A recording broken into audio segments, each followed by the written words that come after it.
Hi everybody. Shalom everybody. Parashat Bo, Bo el Paro. The parsha starts with the last 3 plagues that God brings upon the Egyptians.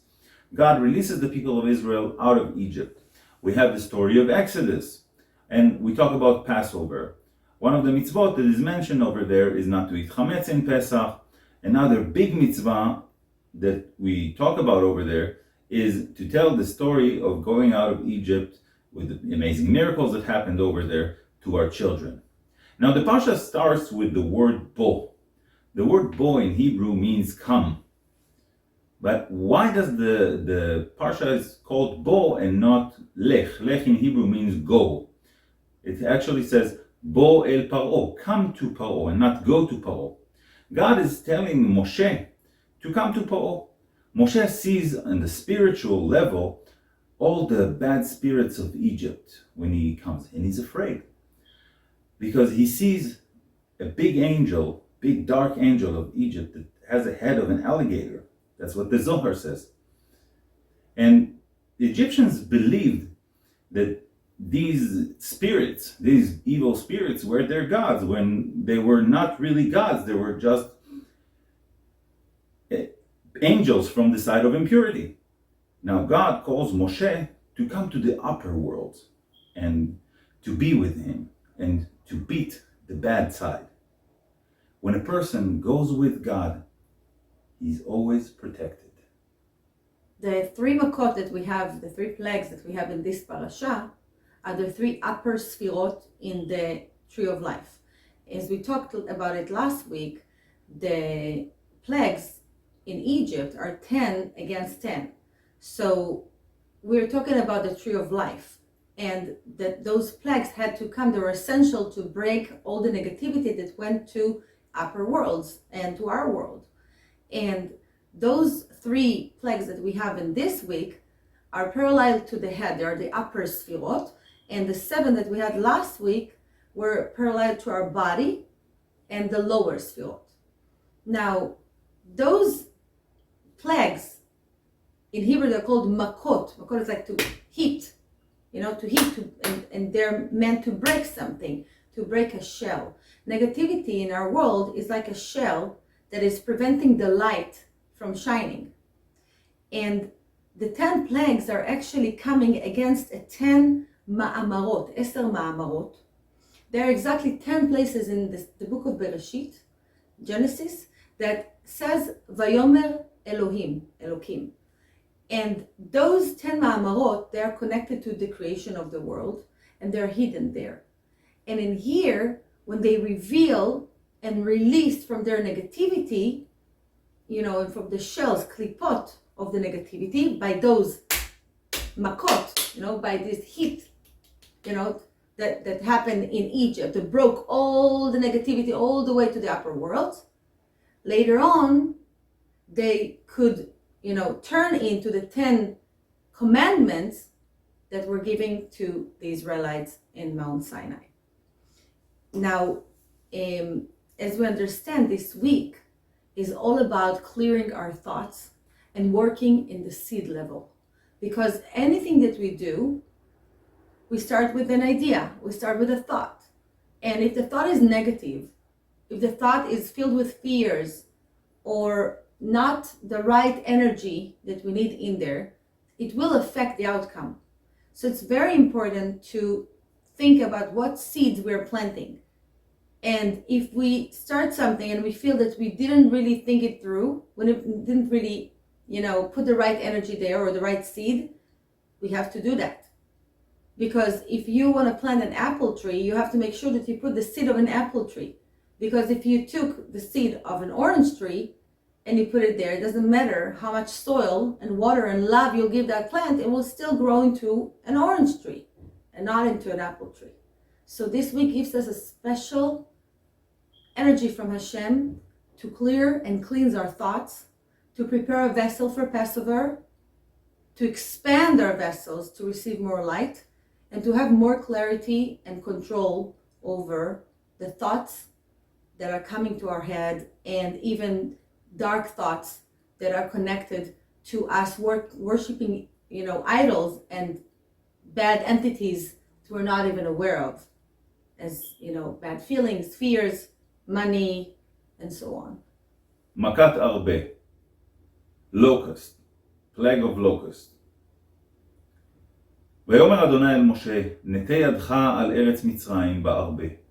ויעל על ארץ מצרים, ויאכל כל עשב הארץ, את כל אשר השאירה ברד. After the plague of hail, we have the plague of locust.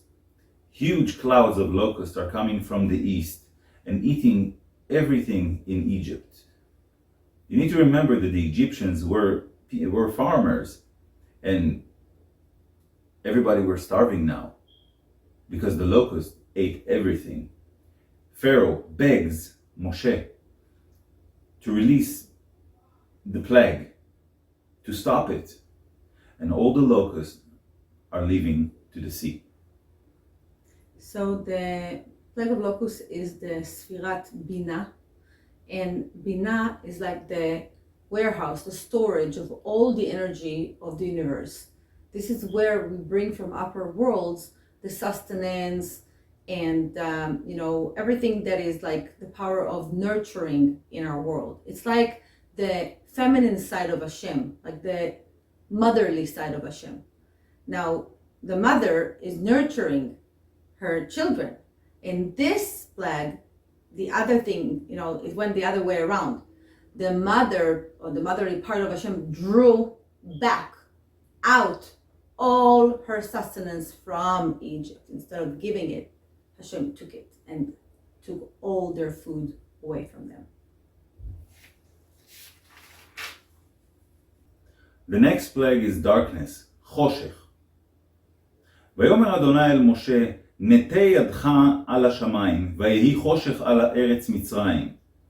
וימש חושך, וית משה את ידו על השמיים, ויהי חושך, אפלה בכל ארץ מצרים, 3 ימים, לא ראו איש את אחיו.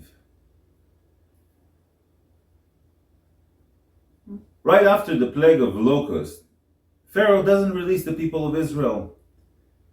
God brings the plague of darkness on Egypt for 3 days. Now, Midrash Tanchuma explained to us that this was not a regular darkness. This darkness was a spiritual darkness that came straight from hell, from a place that is called Tzalmavet. And in Tehillim we say, even though I walk in the valley of the shadow of death, this is the shadow of darkness. This is the thing that came. The straight opposite of light, the pure darkness is coming. Darkness was so thick, it was actually physical, because a person that was standing up or sitting down, when the darkness, the physical darkness came, he was frozen. He was not able to move. And when the darkness went away, everybody were able to move. This was really, really scary, because the darkness made everybody prisoners for 3 days. They wouldn't be able to drink, not be able to move, not be able to do anything. Terrible, terrible plague. During the plague of darkness, there was also a release of angels that came and killed many people. All the people that were very, very negative, and there was no hope for them besides dying and releasing the soul and then maybe get some salvation, they all died during that plague. Now, the plague of darkness is also Sfirat Chokhmah. Sfirat Chokhmah is the masculine spiritual energy of Hashem, and the darkness took 3 days. It was all over Egypt, but it was not in the side of where the Israelites lived in the land of Goshen. And we come to the last plague, Makat Bechorot, the death of the firstborn child. ויאמר משה, כה אמר אדוני, כחצות הלילה, אני יוצא בתוך מצרים, ומת כל בכור בארץ מצרים, מבכור פרעה היושב על כסאו, עד בכור השפחה, אשר אחר הרחיים, וכל בכור בהמה. והייתה צעקה גדולה בכל ארץ מצרים, אשר כמוהו לא נהייתה, וכמוהו לא תוסף. ולכל בני ישראל לא יחרץ כלב לשונו, למאיש ועד בהמה. למען תדעון, אשר יפלה אדוני בין מצרים ובין ישראל. Now, Paro threatens Moshe that if he comes to him once again, Paro will kill him. God tells Moshe that he will bring upon the Egyptians one last plague, and after this plague, the people of Israel will go free out of Egypt. The last plague will be the plague that the firstborn child will die. In Midrash Haggadah, all the firstborn child of Egypt know that this plague is coming, and they run to Pharaoh and tell him, listen, release the people of Israel right now. And Pharaoh says no. And then the firstborn children of Egypt are going into the markets and start to kill Egyptians and to kill even their parents at midnight.